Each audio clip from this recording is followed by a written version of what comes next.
Hey everyone, Jim Phoenix here. Today on Streamin Demons we have Tourist Trap as the old, False Positive as the new, and for the borrowed, Conjuring 3, the devil made me do it.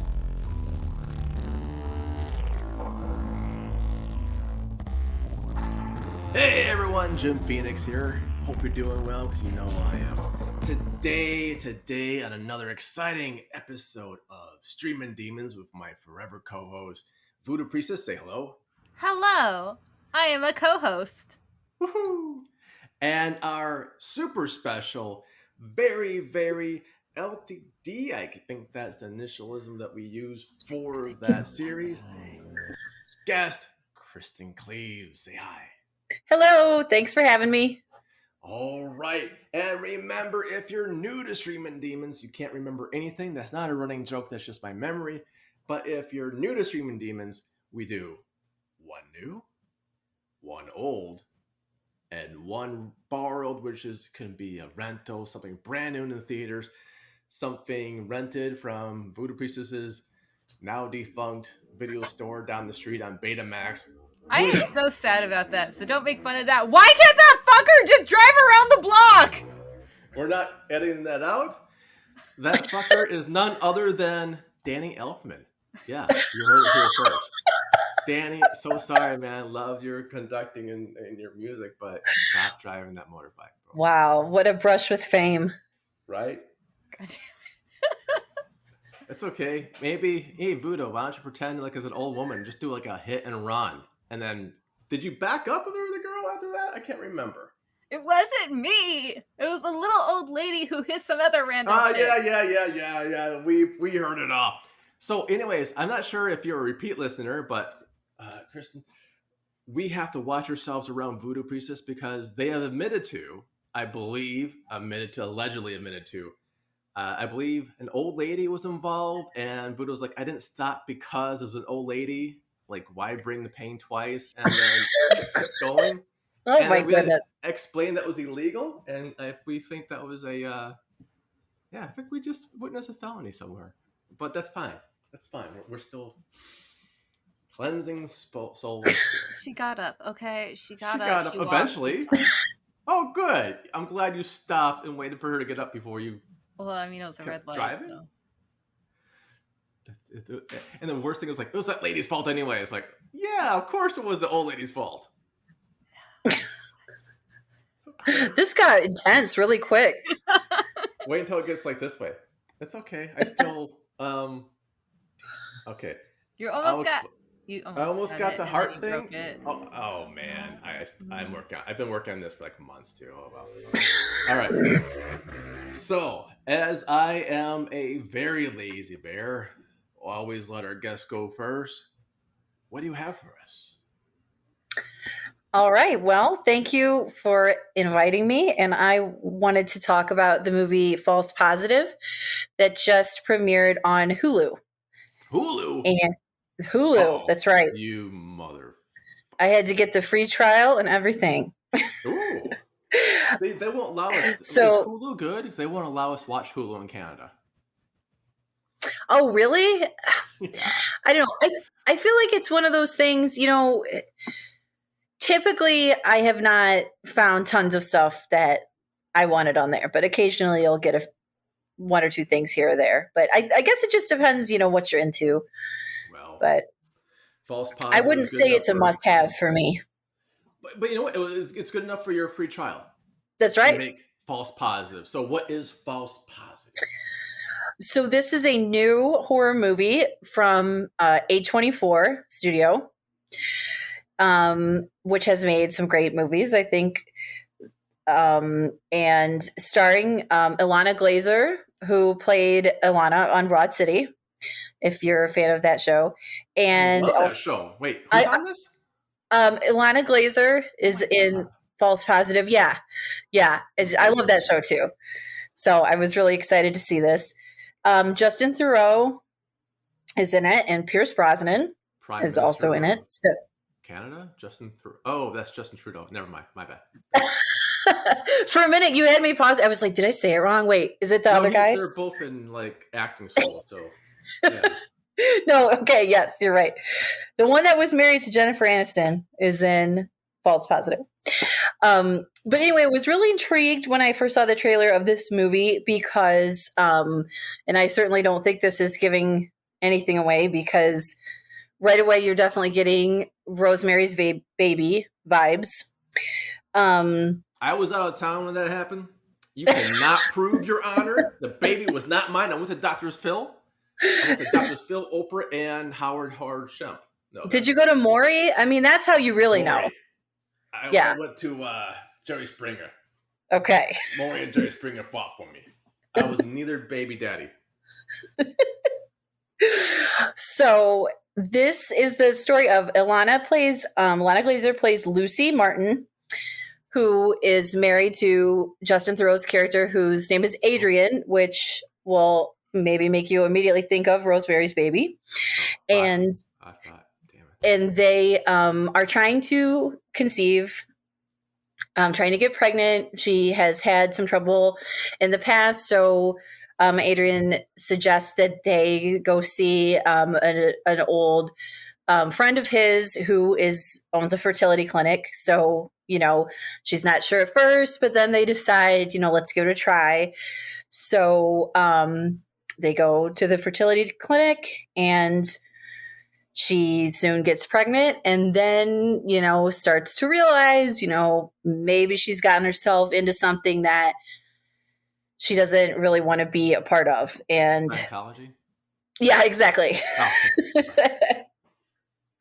Yes. So sorry, it's very interesting because the way that, for me, something that I thought was interesting was the way that this movie almost, it has the main character a lot of the time, and I won't give spoilers, but, a lot of times kind of second guessing herself, like, well, yeah, this guy might be a little weird, but yeah, I want a baby, so I'm going to go along with it. Or, these people aren't really, at one point, she starts to hang out with some other pregnant women and like some other friends that her husband kind of introduces her to. And it's like, well, these aren't really my friends, but, I'll go along with it. And, maybe I can get used to it. And she's like, kind of, as she goes throughout the movie, she's kind of getting more talked into things that she doesn't want, but yet, in society, we're taught to feel like we should want all these things. And, why wouldn't you want, the fanciest doctor or, the most beautiful baby shower, these glamorous gifts and kids, bro. What's that? Oh, I don't give a fuck about kids. Yeah. That's why. Yeah, we have a kid hater on our show. Well, I guess and understandable. So I guess what I'm saying is, if that's something that is a goal, like it was for Lucy in this movie, she is kind of like ignoring the red flags here and there, saying, maybe this isn't a great idea because everybody in her life is kind of pushing her to go along with it. And, things start to, and I believe this is in the trailer as well, but, she starts to think some things are looking a little suspicious. And, she has her friends saying stuff to her like, oh, that's just baby brain, or that's just mommy brain, like telling her, that's just demon brain. Right, exactly. Just telling her like, no, this is you. It's, you're imagining things. And there's like, a lot of the gaslighting vibe and everything going on. Oh, wow. So, it's definitely got some more of that Rosemary's Baby idea of like, nobody believes you. And, what's happening, what's not actually happening, what's reality, what's not reality. So I think the suspense was very good. I think it brings up a lot of issues about, how women's autonomy or women's, reproductive choices are influenced or controlled, or, the way that there's always kind of like a back and forth of like who's really in control, or are you allowed to make these decisions for yourself. I mean, there's a lot of dynamic going on with some of these different issues, but it's really interesting. I feel like, again, don't want to give any spoilers, I feel like the action, the third act falls apart maybe a little bit, and maybe some things are. What's that? What things are where? Okay, I'm trying not to spoiler entire things for people. I appreciate that. Voodoo might not, but I appreciate it. Let's just say there's kind of like, there's kind of like a confrontation at the end, maybe, that I think is,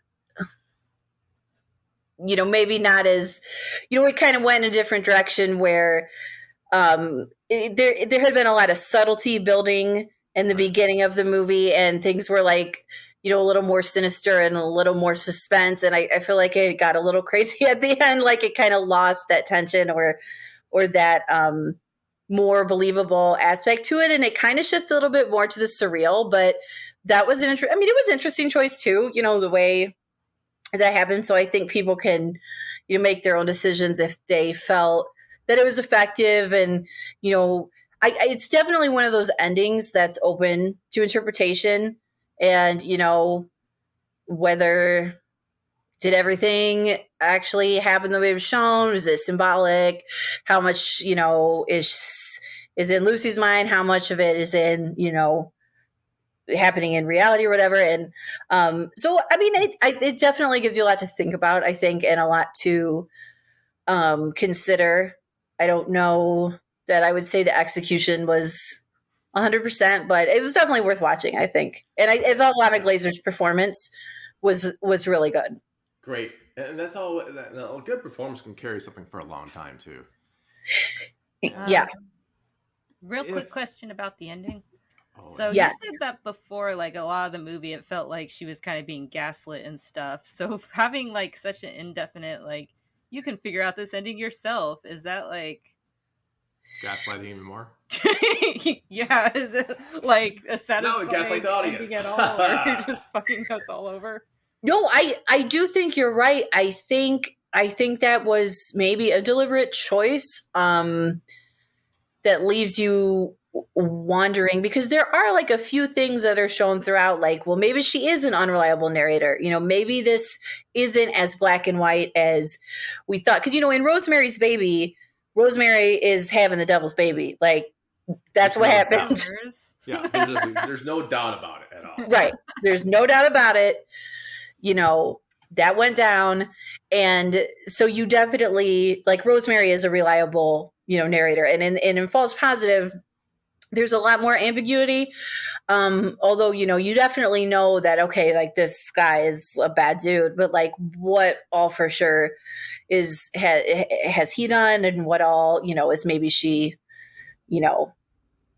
been confused about or whatever. So yeah. And I do think there are people that, when I was looking up a little bit about this movie afterward, people who were not satisfied with the ending are like, what is that? Or, I could have done a better ending. Well, maybe that's the whole story. Maybe that's the purpose of the story. It's like, well, it's up to what would Bowie say? Nothing, because he's in Mars right now. No. Rest in peace. Right. Bowie has said before, like art gets reinterpreted. What the artist makes is not the same as what the viewer sees, and even later on in artist's life, it's not the same thing anymore. Like, it's reinterpretation of it, and maybe that's what this movie's going. I'm being very nice to the movie right now. Maybe that's what the movie's going for. It's like the reinterpretation of, and allowing each person get their own spiel in. I think that's a really good point. And for me personally, like, I am really okay with ambiguity in a film or in a book, or, I really kind of like to sit with that feeling of, what does that represent, or what do you think, so to me that didn't bother me as much as some of the, like I said, like I felt like the suspense kind of dwindled away a little bit at the end, but the ambiguity didn't bother me personally. But I can see, I think it just depends on the viewer. Like, I think some people might be yelling at the screen, like, what? But some other people might really be into it. I thought it was good. So, but yeah, that's a good point. How many Cthulhus out of 5? How many Cthulhus? I'm going to go with 3.5 Cthulhus. 3.5. Okay. Mm-hmm. Oh, that's steep. On Hulu, 3.5. Okay. And okay, got it. Yeah, you know what I'm gonna say. I'm not following that. So, Voodoo Priestess, you have the old. I do have the old, and I got something from a nearby century. A nearby century. Yeah, for those who are just tuning in, Voodoo's old usually includes pre-war. And not exactly the war you're thinking of. Not always. Like your great-grandfather's war. I like old. I just watched Nosferatu the other day. Oh, that's a new movie from Voodoo. No, I've seen that. Yeah. I mean, like a newer movie than most of the movies you pick. That's a lie. Don't listen to him. He lies a lot. Anywho, I got a Tourist Trap. Tourist Trap? Was that Schmoller? Yes. My God, David Schmoller. Hey, David. What year was Tourist Trap, anyway? But it was a good movie about... were they supposed to be teens? They might have been teens. There are people who were going to places, and they came across a thing because a tire blew. And then stuff happened with creepy mannequins. You could be a little more exact than this in the synopsis. Wow. Did you watch this movie? I did, I think. I did. It was done in 1979, so I was looking that up. But yeah, that's 79. People show up at this weird-ass place that's filled with mannequins. It's kind of like... Macy's? No. No. Okay. Like, I always just think of the wax museums, like with Vincent Price, where it has all these nice little recreation wax thingies, Why are you holding your hand like that? That's my wax museum pose. No? Okay. I'll just ignore you now. Anyway, so... Yeah. They're in a museum, and mannequin shenanigans happen, and a lot of people die. That's a good name for a band. I was saying that you said my band's name in high school. Sorry. No. That's always your band's name in high school. That's I know. We had a lot of bands. Just one band, just different names, or just different bands. Names, like very big high school. So people blew a flat tire, and the guy was like rolling the tire like a little kid, and then like mannequins were going chippity chop chops, and then everyone else looked for them, and now they're like the mannequin spooky place with Chuck Connors. Am I correct? The Rifleman. Sure. All right. I don't know these words you speak of, like Chuck Connors or spooky. You don't know Chuck Connors? The I'm Rifleman. guessing he's an actor. Oh my. By your face. Jeez, this took a dark turn. Oh my God. Anywho. American Treasure. Yeah. Sure, dude. Anywho, I think the movie's pretty creepy at times. Sometimes it makes no freaking sense, and you're like, I wonder why they decided to do that. Mostly the characters, because characters are stupid. Like horror. Is it horror logic where the characters are like, yeah, let's go out one by one? Yeah. Is it? Okay. Yeah. They got a lot of that. They have some pretty cool effects, and well, do they actually have just creepy mannequin effect things, pretty much. But you know what? To make it go, I think they're really creepy effects, and then for you to realize it wasn't all that intricate for an effect. It is an effect in itself. It's how to stretch that budget out, and you don't need this like big blowing up things and CGI. You can do it with mannequins. Yeah. You can make it creepy with just mannequins. And I appreciated that. Yeah. Like all the fucking creepy little mannequin things. I could just. Oh no, I know. There's parts that I can't describe, but it's the I was creeped out by the mannequins. So I seen this movie before too. And you're right. They set it up. The music's really good. The music sets the tone a lot in this movie. So you have this thing without spoiling the ending.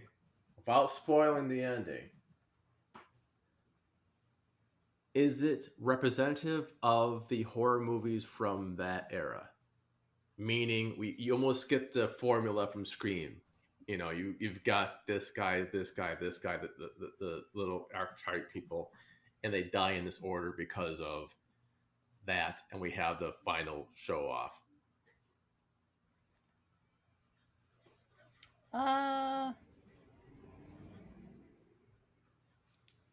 guess kind of. Yeah. I think for the most part, the characters were more likable than most characters I see in some of these movies. So yeah, much more likable than Sledgehammer. Oh yeah, fucking Sledgehammer. Even that guy riding that dirt bike is more likable than that movie.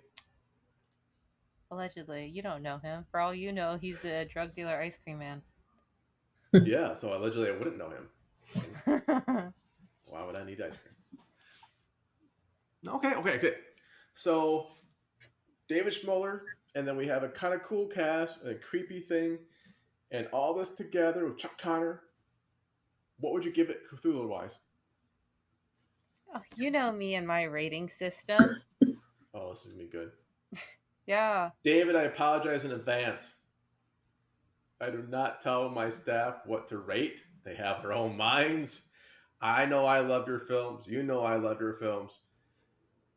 Voodoo Priestess, what is it? 4 Cthulhus. Oh my God! 4. Wow. I liked the movie. I told you it was creepy. The only bad thing was like horror movie logic that people took. Yeah, and I absolutely, and I think the horror movie logic became horror movie logic during that era of movie making. That's when those horror movie logic or dislogics all happen.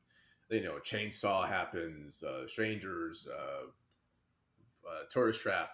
They all have those very poor decision making trees. You know, what was that one where the guy had like a gun and like a butter knife? The guy's like, I'm gonna go for the butter knife. Like, no, dude, the gun. Go for the gun. Have 6, man. Not in that movie. It was it's about 4. Damn. Okay. Thank you. Okay.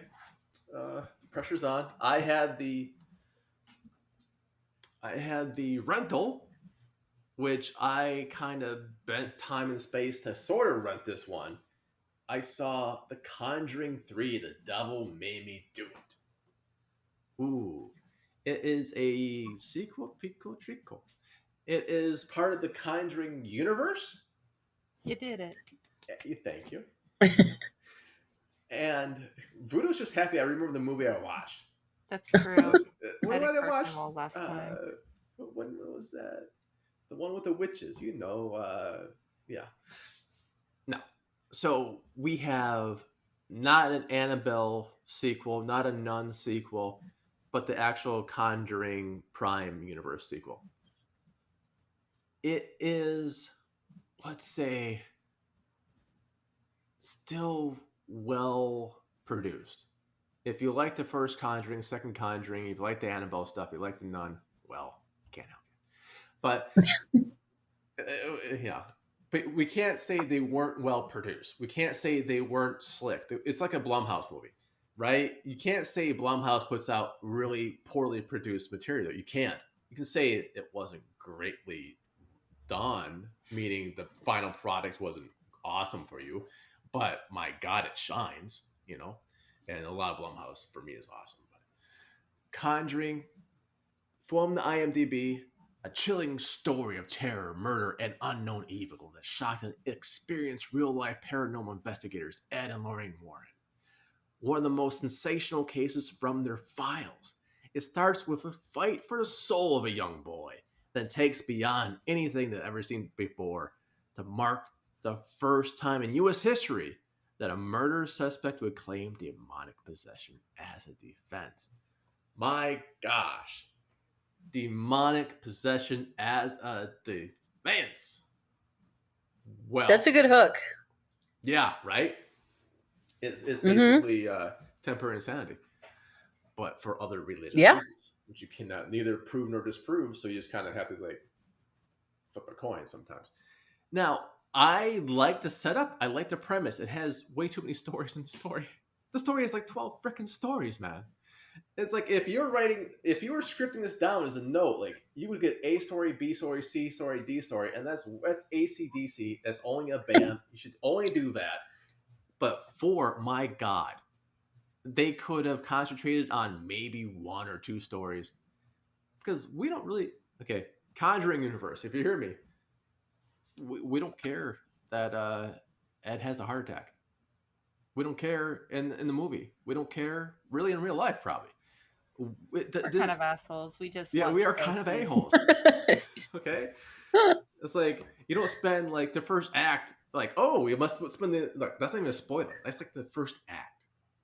Like an extended storyline. That doesn't really go anywhere. Yeah. It didn't move anything. It didn't really matter. You know? You can't keep teasing this. You've been teasing that since the first Conjuring, guys. Come on.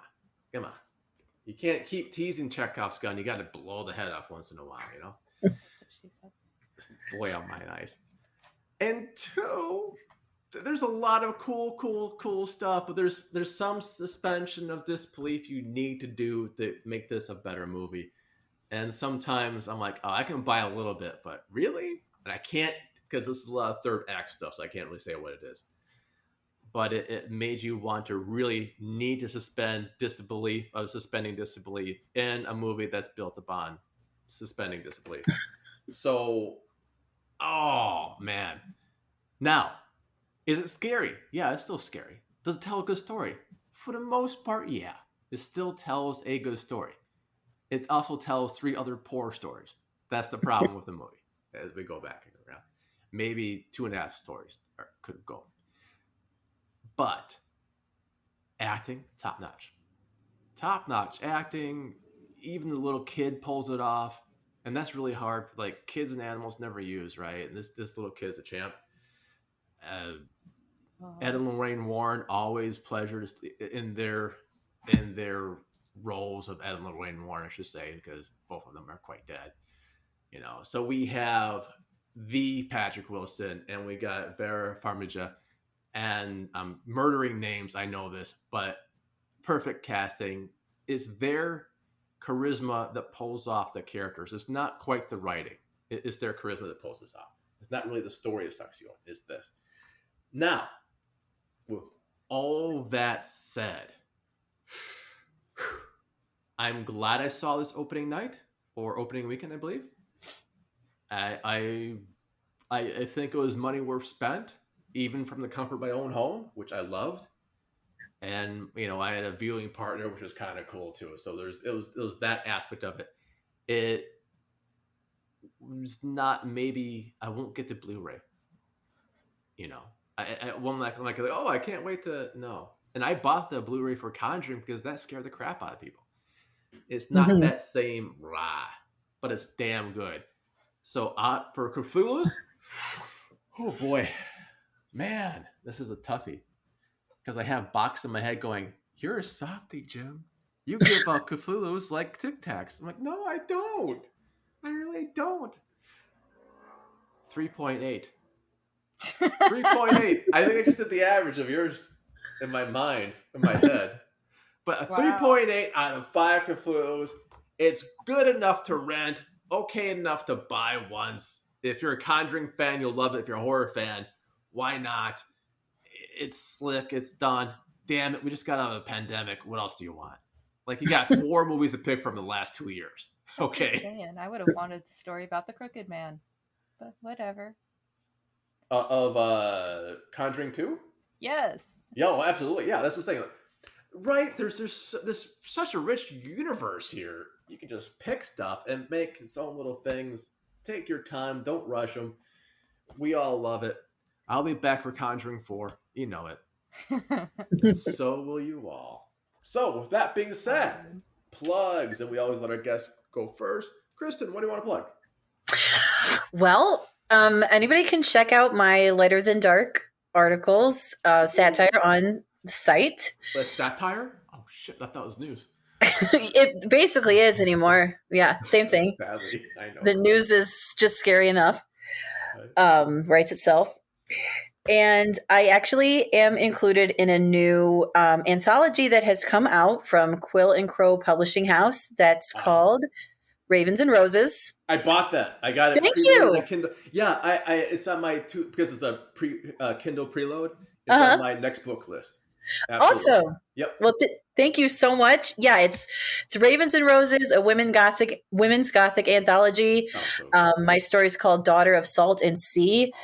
And speaking of Cthulhu's, no spoilers, just saying. And there's some awesome stories. It's an awesome group of women writers, very diverse. And I suggest, people check it out because it's pretty cool. What's it called again? Ravens and Roses. It's a women's gothic anthology, and that's from Quill and Crow Publishing House. I tell you what, anyone listening to this podcast, the very first person to DM me my age, just kidding, because Evie thinks it's 85. It's not, spoiler. But if you want this anthology, you have to DM, tweet me, whatever, emails, send some smoke signals, whatever, however the hell you want to communicate with Canada. Do it. I will buy one Kindle edition to the first person that does it. Okay, so if you hear the sound of my voice, you too can read a book. Thank you. Thanks, Jim. Thank you. I think people are going to like it. I think it's a good one. It sounds fantastic. You don't think you know. Yeah, I know. Because I've read and the women in here are really cool. So thank you so much. Appreciate it. Anytime. And that goes back to Voodoo Priestess. What do you want to plug? Well, fuck you. Wow. I was not planning on this. I don't know why. We only do it every damn episode. I know, it's a surprise question every episode. It's true. You have nothing around your house that you can pick up. I do, but I don't want you to see it. Wow. Okay. Tell you what. Why don't you plug Bloody Mary? Why don't you plug the Bloody Mary podcast Spawn that you're going to have? That's all Japanese-y. Oh, yeah. So originally we were doing a bunch of Bloody Mary. Me and another co-host of mine were doing a bunch of Bloody Mary things. And it just kind of spiraled out from the Bloody Marys, and it's a bunch of anime stuff. So we're kind of doing a seasonal podcast thing now. Yeah. That's kind of offshoot from Bloody Marys, where this season we're talking about a lot of awesome anime. I have listened to them. I loved them. I knew from the very first listen this wasn't a Bloody Mary podcast. I'm like, I love this one. Oh, that's how I mean. Yeah, because you got two of the Bloody Mary people here, you bitch. Yeah, I was an OG Bloody Mary back in. Well, like I was saying, I really love. No, I really do love Bloody Marys, and I love the podcast that Voodoo was talking about. But I knew it wasn't a Bloody Mary because it was just her and one other person, like the Bloody Mary madness of like 12 people, and got the carousel of like Carnival of Horrors, and I'm just like reading off your wall. Well, I love it. I can't wait to have them released. I'm very excited for this podcast set. What's it called? Did you say the name? Yeah, we said it. We're still looking for a name. Oh, okay, my bad. Thanks for if you have a name idea, send them to Evangeline. Yeah. I just try to help out.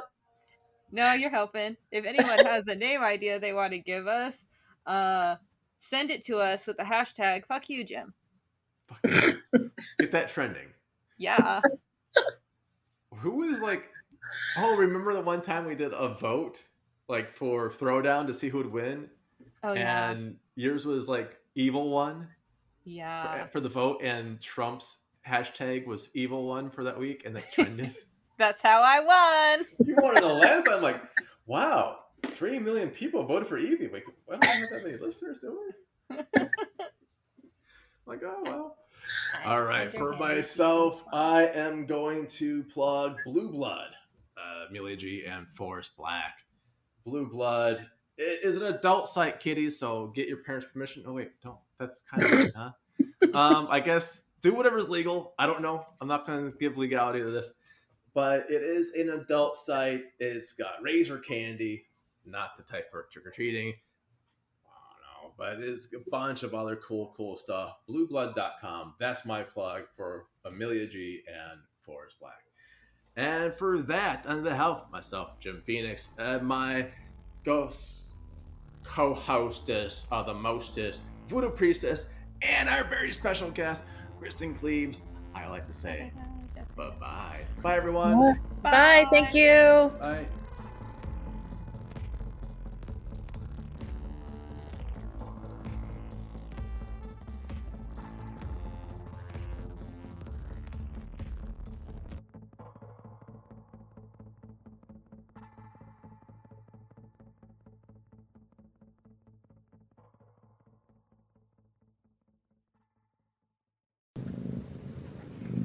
I hear a cat.